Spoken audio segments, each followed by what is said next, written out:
Today on an all-new Dr. Phil. A mother will step in front of a bus for a child, not throw him under it. Her son OD'd, and his friends blame Mom.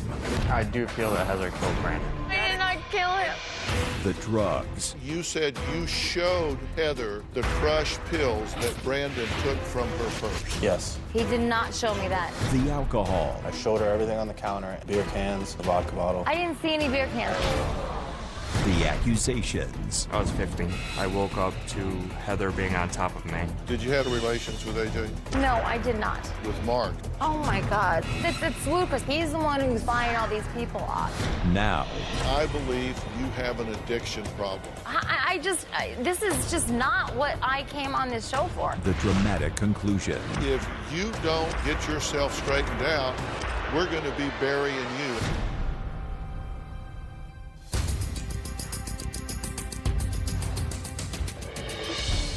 Yesterday, I sat down with Brian and Heather, whose 15-year-old son, Brandon, tragically died 5 years ago of an accidental drug overdose after swallowing and snorting Heather's morphine pills, along with vodka and beer. Now, Heather was tried for manslaughter and negligent homicide in his death, and she was acquitted of those charges last year. I want to be very clear about that. Here's what happened yesterday. The night that Brandon passed away, I wasn't there. So what I know is Brandon asked Heather to buy him alcohol. She obliged. She bought him beer. She bought him vodka. Did you or did you not buy these minors alcohol? No, I did not, Dr. Phil. I did see them trying to drink. Are you telling me that you knew your son was drinking that night? I didn't think he was drinking. I thought I You walked caught it in time. into the kitchen and he was standing with a drink in his hand, and you didn't think he was drinking? I know that they were drinking, but I didn't think. You died because you didn't think. Brandon goes into her room, takes her morphine tablets.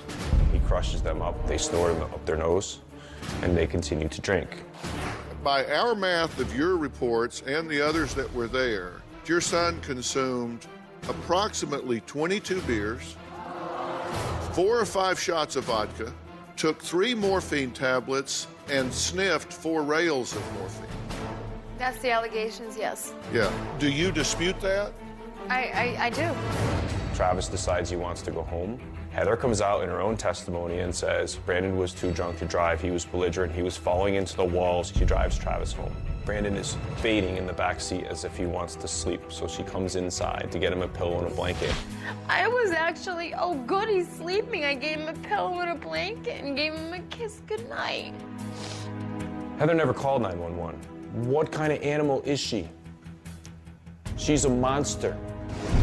Are you on medication now? Minimal. Because you're slurring your words. I have brain injury, Dr. Phil. I have a card here of your behavior prior to the show, according to your friend Bernice. Last night, what you did to me is unforgivable, Heather. She took 39 narcotics within 20 hours. I honestly believe you died. Your eyes rolled in the back of your head, you started seizing, and then your mouth fell open. My son had to witness all this, Heather, my 11-year-old son. I was so scared, Heather. I cannot believe you did this to me. And now the story continues. Dr. Phil's big ultimatum for accused mother Heather. Now, one of the consistent allegations against Heather was that she may have supplied her son with the alcohol he drank the night of his death. Now, some of Brandon's friends who were there the night he died are here today to tell their side of the story. Take a look, and then we'll talk. I really saw a change in Brandon's behavior when he went and lived with his mother. Brandon started partying a lot. Heather knew we were partying. She would buy us the alcohol for the parties. I witnessed Heather buying alcohol for not only Brandon, but also for me on numerous occasions. She partied with us a couple times, but she'd usually stay in her room. She would let us party and pretty much do whatever we wanted. We'd go to the hotel rooms and she'd buy us beer and liquor, weed, hang out there, drink, have fun.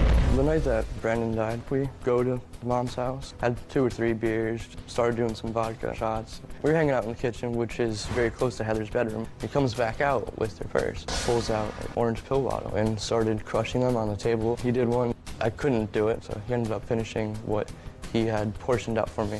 When I did decide I wanted to go home, I went and asked Heather, Brandon's mom, if she could bring me home. So she ends up coming into the kitchen, all the alcohol, the painkillers, very, very obvious of what we were doing. She didn't say like anything, so got dropped off.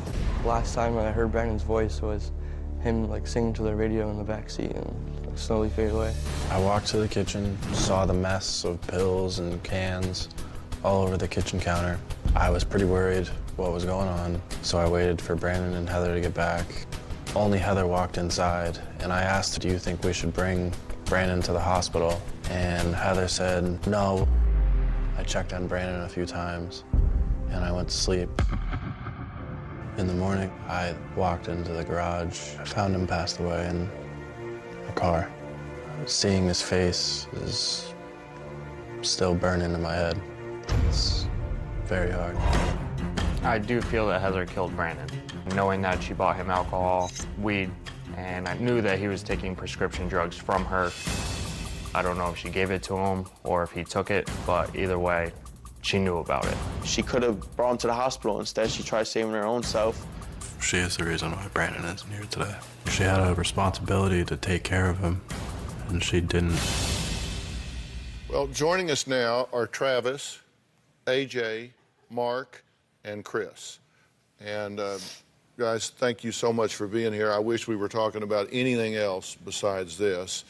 And I can't tell you how much I wish Brandon was in the 5th chair sitting right next to you.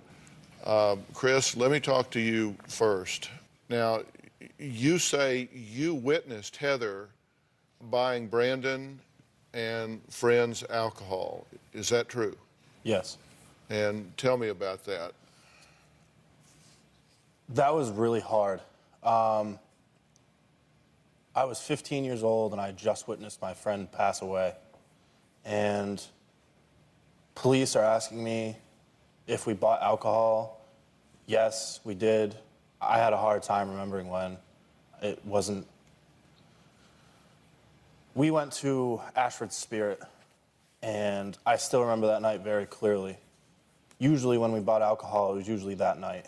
But it was not that night. It wasn't the night before. It was before that.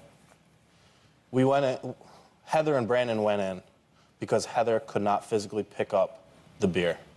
She had Brandon go in with her and pick it up. But you say you don't drink. No. So who were you buying it for? I wasn't in there buying anything. I told you, the videotape at Ashford Spirit. Which is a store. Which is a store. They didn't know me, and they have camera right there with everybody coming in. They did not see me at all the day before, the day of, or the day after buying. They didn't even know who I was, buying alcohol for any one of those kids. Did you ever go in there and buy alcohol with Brandon? No. Never happened. No, Chris? Children weren't allowed in there. That's ludicrous. Chris, what do you say about that? He's listening to All I his really buddy right there and what to say. All I really have to say is if you were 15 years old, would you go to your family's package store to buy alcohol? Would that make any sense? Well, and you said you showed Heather the crushed pills that Brandon took from her purse? Yes. That night. You showed them to her when? When she got back from dropping Travis off. Okay. So when she gets back from dropping you, Travis, off, you show her the crushed pills. She comes in without Brandon. Yes. He's in the car. She comes in without him. You show her the crushed pills on the counter and say what? I showed her what he was doing. I said I was sick. I hadn't been up. I showed her everything on the counter, and I asked her, should we bring Brandon to the hospital? She said, no, he'll be all right. Just we'll check on him for a little while, which in turn meant I was going to check on him because she went to bed. Did you check on him? I checked on him twice. Did she ever check on him? No. Okay, why did you leave your son in the car? Why did you think he was asleep in the back of the car? Did you think he was drunk? No. You just thought he was asleep? No, I thought he was finally, it was like 5 in the morning, and he was finally getting some sleep. So I went in, got a pillow and a blanket, gave him a kiss on the forehead, love you, baby, and that was it. But when it came time to take Travis home, you didn't want to ride with him driving, correct, Travis? He's underage. Why? He didn't have... He was very, very drunk. I'm sorry? He was very drunk. He was very drunk? Yes. And did you tell Heather that? Yeah. You said he's too drunk to drive me home? Yeah, I did. I understand he didn't have a license and he was underage, but he did drive. Yes. And you said, no, I don't want him taking me home. He's too drunk. Did he tell you that? No. Travis did not tell you he's too drunk, come take me home. No, he said, I want you to take me home. And he also told me that he snuck out and that he didn't want me to tell his father. We haven't heard everything Brandon's friends have to say about Heather's behavior. One of them has another shocking accusation. We might as well get it all on the table. We'll be right back.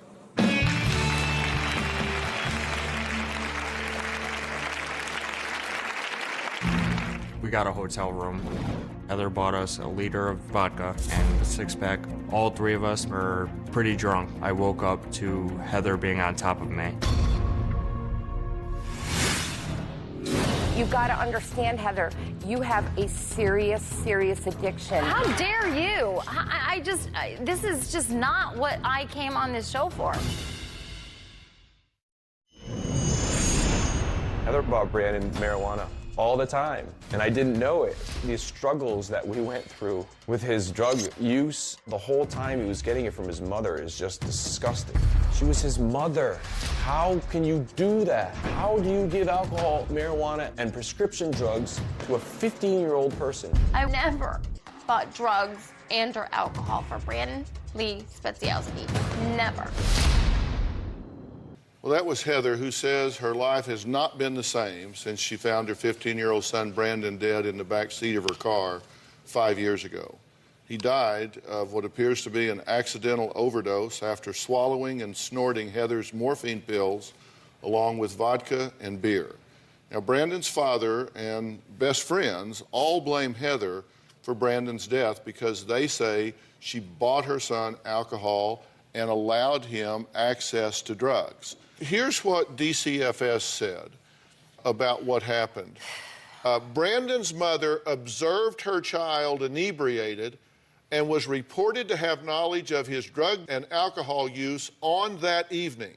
She had multiple opportunities to seek medical treatment but failed to do so. She failed to obtain medical treatment in a reasonable amount of time. According to her reported time frame, the child died between 6:30 and 8:30 a.m. It is reasonable to believe if Brandon was provided medical treatment during the 4-hour time frame that his mother had contact with him, his chances of survival may have been dramatically increased. Instead, she displaced her responsibility on Chris, who was feeling ill. Now, that was their finding. That was an allegation. Yes, it was. No, it was a finding. A finding of... By that agency. Yes. Department of Child and Family Services. Yes. I mean, it was unsubstantiated. I mean, they couldn't... They say that... Well, it was... What about yours, Brian? It was... Your packet of okay, it before. hold on. Hang on. That put him in depression and started him We're talking to me. drugs. We're talking to me. We're talking to me. These are not unsubstantiated because we have Chris here who's saying he showed you the crushed up pills on the counter. He's saving himself because he changed his story. I'm not sure how that helps him. No, he changed his story because first, and AJ I'm sorry to is interrupt saying, you, but first Brian came to the house, was screaming at Chris. Chris was taking the blame for it. I was out on the porch. I didn't know what was going on. Chris told me before we got in, because there was Doritos, everything all over the place. He told me to go to bed and let Brandon clean up the next morning. That's exactly what you said. Are you going to say that you didn't say that?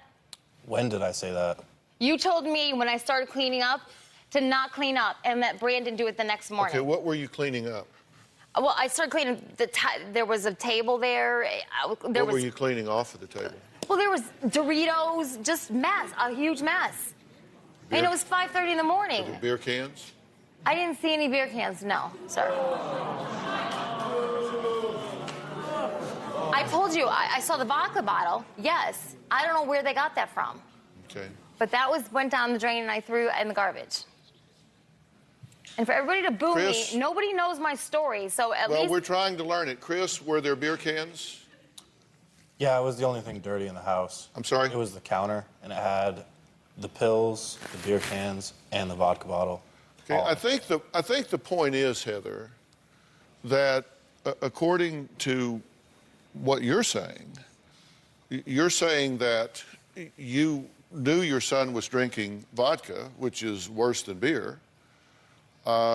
Chris is saying he showed you crushed up pills where he had crushed up morphine tablets. He did not show me that. Them. No, he did not show me that. He did not tell me that. Okay. He came in earlier. Travis is saying he came to you and said he's too drunk. That was the first time Travis was ever at the house. I never even knew he existed.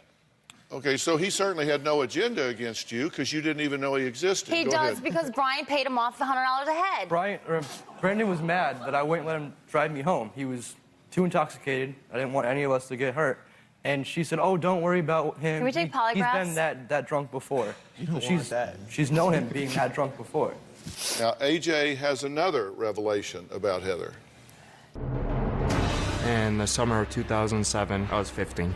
Me, Brandon, and Heather went to a mall. After shopping for a while, we got a hotel room. We went to the package store where Heather bought us a liter of vodka and a 6-pack of other alcoholic beverage. And we went back to the hotel room. All three of us were pretty drunk. Brandon ended up passing out on the bed where I laid next to him and Heather laid next to me. Earlier in the morning, I woke up to Heather being on top of me, performing in sexual activities. We were having sex. I was very shocked that happened, knowing that Brandon was sleeping 6 inches away from me, and why his mother would do that. So I was very stunned. I felt sick to my stomach, and I had to leave. I didn't know how to tell my best friend about what his mother had done. Since the night in the hotel, I've never discussed the matter with Heather.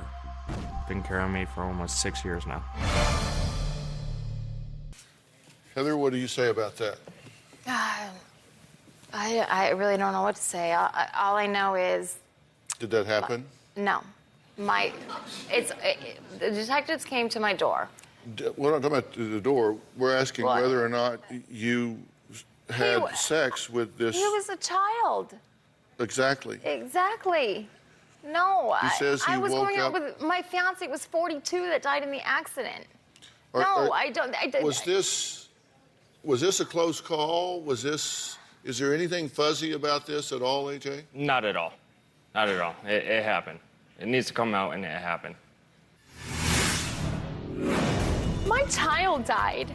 Did you have sexual... I don't really care about anybody else but myself right now. Did you have sexual relations with him? A mother will step in front of a bus for a child, not throw him under it.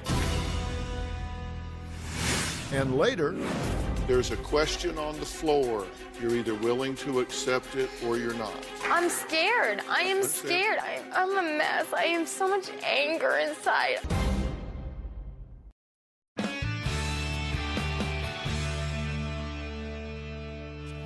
He straight up says that you sexually assaulted him in his sleep in 2007. It really makes me sick.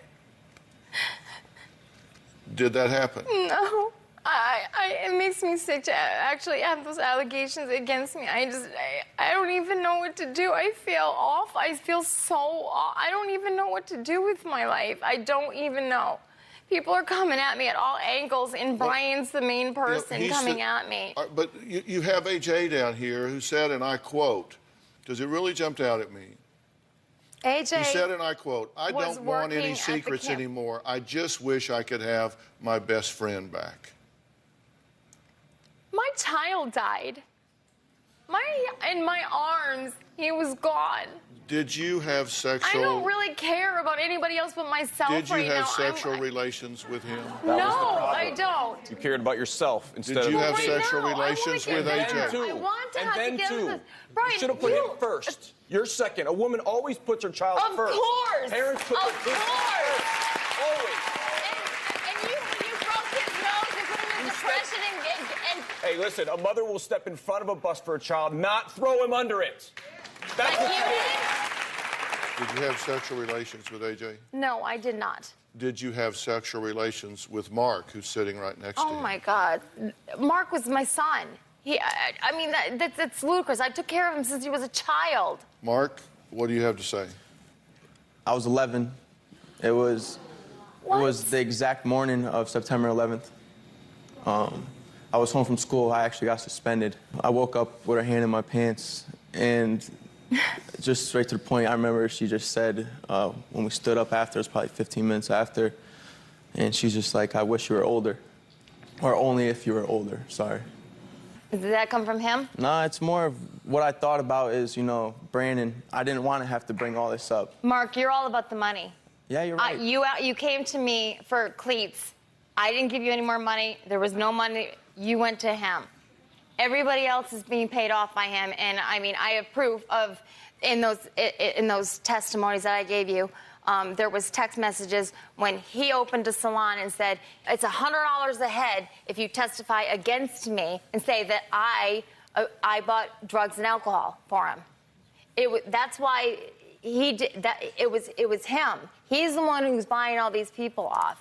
I just have no proof of it, but well, let's I mean, ask him. Mark, did he pay you to say that, or did it actually happen? Dr. Phil, absolutely not. No. And AJ, did this actually happen? This actually happened. Do you want to hear some thoughts from me? Of course I do. I feel like the whole world's against me. That's what I feel like. I understand. And I mean, everybody, this is my life. I go home to this. I understand. You know, and I'm concerned, and I don't know how to get on with my life now. Take some responsibility. Well, He's listen. talking, Brian. Shut your mouth for once.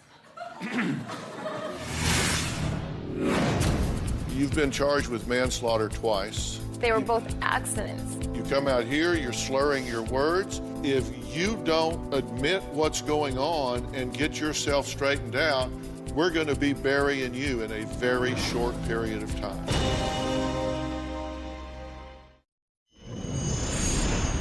Somebody said that I killed my son. I would say that obviously you don't know me. I loved my child more than I think anybody could ever love a child.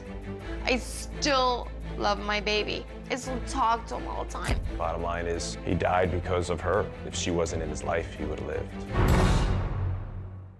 We've been talking to Brian and Heather, whose 15-year-old son, Brandon, tragically died 5 years ago of an accidental drug overdose after swallowing and snorting Heather's morphine pills along with vodka and beer.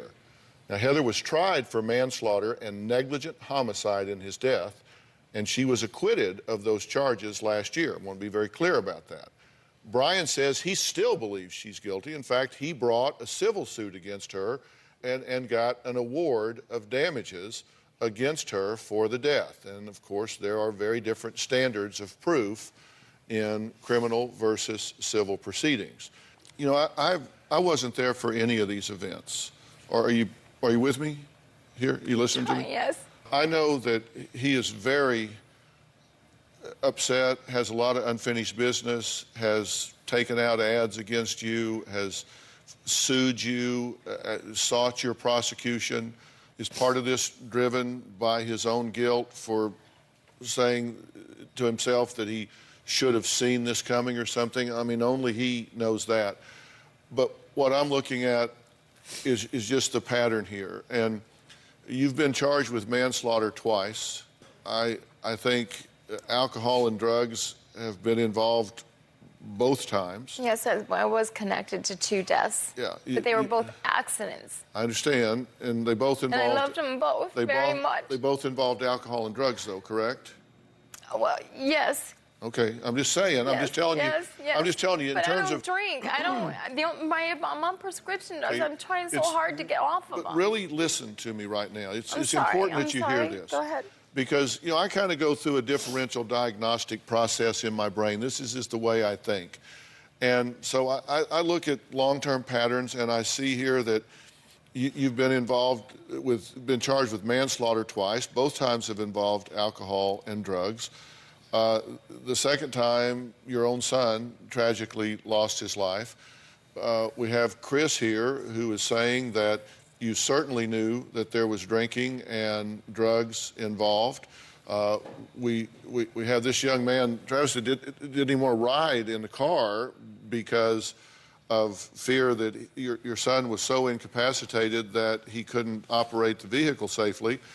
Then we have these two young men in the middle, AJ and Mark, who are saying that you've been inappropriate with them on 2 occasions. I have no doubt that that involved an altered state of consciousness. We have your friend who you brought with you from Connecticut to come with you and support you here, who says that you're yelling, screaming, embarrassing her, actually took enough medication to shut down your respiration. She's pounding on your chest, slapping your face, rushing you to the emergency room. You come out here, you're slurring your words. You're making no sense with many of the things that you're saying. And so it tells me that you are in a very compromised and incapacitated state. This is not my first time to do this kind of thing. And I believe if you don't admit what's going on and get yourself straightened out, we're going to be burying you in a very short period of time. That's what I think. I believe you have an addiction problem.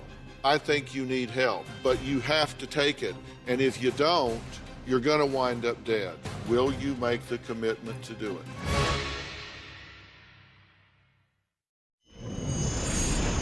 Brandon was my only child, and anybody that loves a child more than themselves knows that that is such a huge change in anybody's life. That hole in my heart will never heal. Best card I was ever dealt is having my son Brandon. The worst card was when I lost Brandon. I believe you have an addiction problem.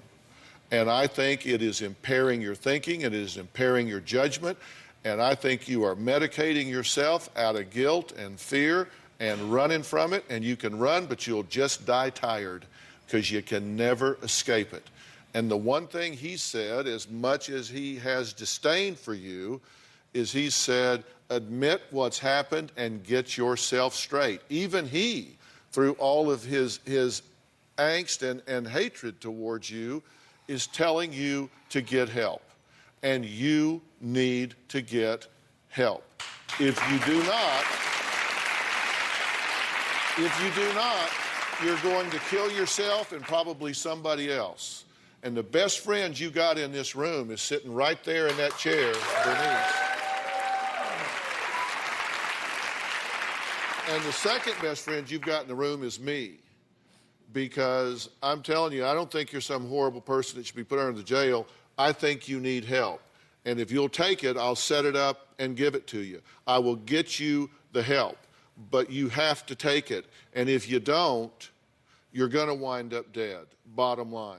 And you can debate what you knew or didn't know that night.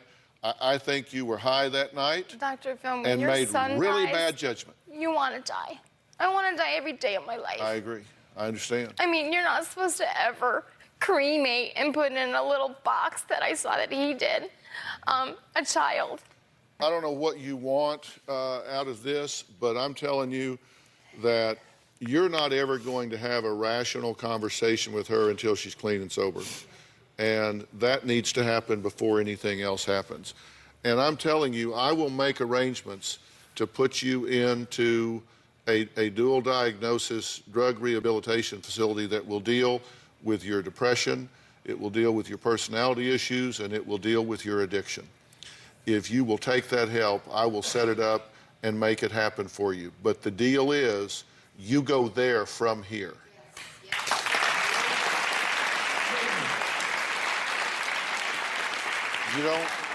You don't go home. You don't go get your stuff together. You go there from here, direct. There is no stop in between. And I think you have to have medical supervision concerning withdrawal and detox. And I think without it, you could put yourself in serious harm's way. So I think this has to be medically supervised, and I think it has to be to criteria, not some 28-day wonder. I think you have to work till it's right. And if you have any options, then I don't know what they are. I'm offering this to you, and I'm asking you, will you make the commitment to do it?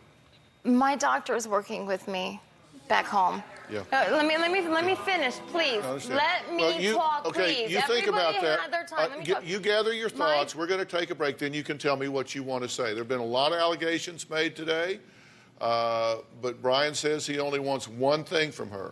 I don't know if he's going to get what he came for or not, but we're going to talk about that when we return, and we're going to let her say what she wants to say. We'll be right back.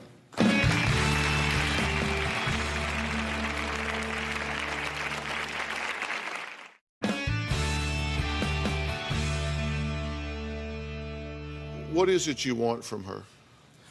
I really don't want anything from her. I mean, I came to the show for some awareness for parents. I understand. If she gets help, that's great. I wish she would take some responsibility for her actions. It would help in her getting better, I think, and moving forward with her life. That would be, for her sake. I don't really care what she does at this point. But, I came here, parents that are having problems with their teens, what signs there are, if there's a number they can call, a hotline, where they can get help. I mean, those are important to me because we found ourselves in a position, where, I didn't know what to do. I didn't know she was providing it, but it was very difficult for me as being a parent to get help and information. So that's why I came to the show. That is in the absolute DNA of the Dr. Phil show. And we talk about this on a regular basis, and you're right to bring it up. It is a very relevant sort of thing. We have so many resources on drphil.com for it. And let me tell you, parents, if you're the popular mom, the popular dad, where all the kids think you're cool because they can do what they want to at your house, let me tell you, that's a ticket to hell. It's not going to happen.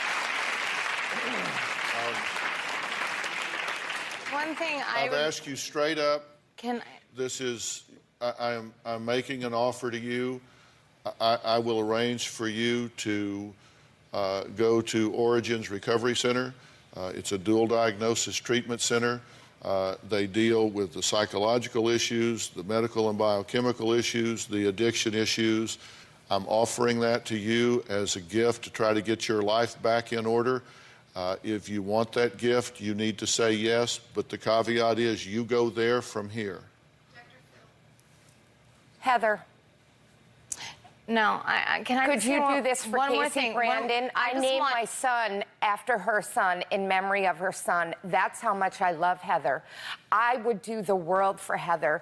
And the reason I'm here right now is I was going to testify and sit up there, and I do believe Heather's a beautiful, wonderful mother, and she loved her child to death. But you got to understand, Heather, you have a serious, serious addiction. Okay. And I watched you almost die last night. I want you to answer my question. You either are willing to submit yourself to care and treatment or you're not. Dr. Phil, I am, but I also want you to know that through my whole entire relationship with Brian, he has been abusive. I left him. I divorced him because he was abusive. Then he turned his hand on Brandon. You should put that... I had a restraining order. He had to go to anger management. I mean, he needs help too. You should he put just that... put on Twitter about his daughter is too fat, and he's showing her how to lose weight. You should put that on your... Too. You should put that on your list of things to do at the treatment center. Yes. To talk about that and to deal with that. I don't have anger management problems. He does. The question is very simple. You are either willing to leave this stage and be escorted to Origins Recovery Center, on South Padre Island in Texas, Oh, Heather, or you're please. not. It's yes. Do it it's for it's a Brandon. yes or no. Do it for Brandon. How dare you guys? How dare you? This is just not what I came on this show for. I understand.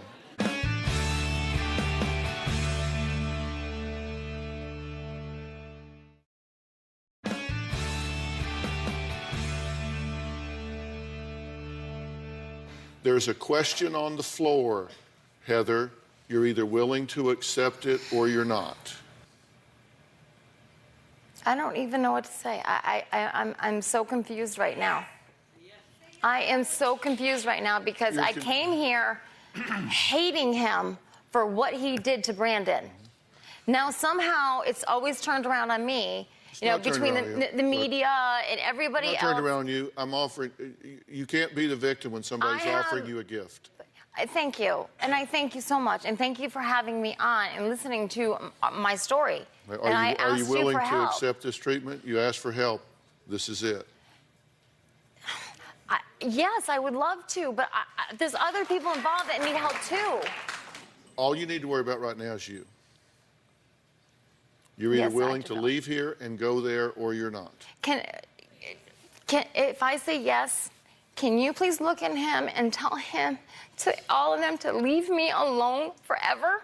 No threats on my Facebook, nothing. I don't want anything to do with any one of those people that have hurt me. Well, None. there's a real simple thing to do, and that's just unplug from Facebook. No, it's not that easy. That's not what you need to worry about right now. I'm offering you the treatment. You're either going to go or you're not. I need to speak with my parents first. Well, Her parents are enablers. Her parents are enablers. Well, you're a grown woman, and You've always hated him, Brian. You hate yourself. You have no soul. You have no heart. Heather, you're a grown woman. Dare you? So I assume your answer then is no.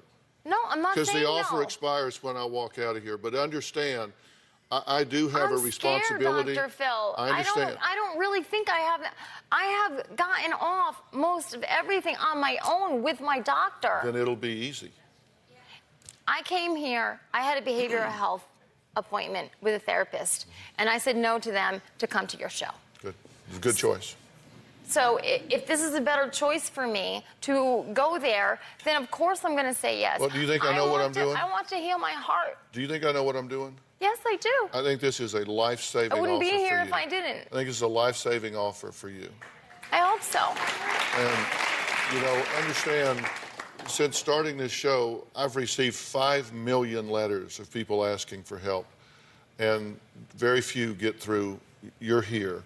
I'm offering you this help, and you need to take it. And understand there is a condition, and you can't go backstage and change your mind. So I'm just asking you to do this voluntarily. I was just hoping to die naturally. I never, ever thought of hurting myself. Well, no, I don't mean that. I mean just, hell, if it hadn't been for Bernice, you'd be dead now. I'd be talking to an empty stool if she hadn't kept you alive last night. Then that's my destiny. Yeah. Your destiny is I really to get help, that Heather. If it's your time, it's your time. Well, then die at Origins. I'm asking you. I'm scared. I am scared. I mean, We'll talk you about it know more how backstage. scared I was to even come here? Oh, I can imagine. I have been in that house being afraid to go anywhere for so long for the sake of being, fingers pointing and everything, and not everybody knowing the whole story. So, you going to go or not? Yes. Yes, I will go. We'll make the arrangements. We'll get you transported there. We're going to sit down with you backstage. We're going to pop up a website, show you where you're going, give you all the information, all of which you're entitled to. But you're going somewhere because Doctor, I'm a mess. I have so much anger inside. I don't know what. That's why I'm here. And I did place a lot of. Can I please place a lot of anger on other people? Like I blame other people. Yeah. When it was hard on me. I'm the one who found my son, and it was easy just to say it wasn't. I could have done something differently. I mean, even the doctor said, "Oh, he didn't suffer. He died in his sleep. It was an accidental overdose," which helped me. you know? So I'm scared. I am so scared of being without my little dog, which is my, you know, and my parents and my home, which I have squirreled away in because of what people have done to me, like Brian. Well, this is your first step back into life, and I accept your commitment. Okay? All right. Well, thank you very much. I'll try to turn this around. Okay. All right.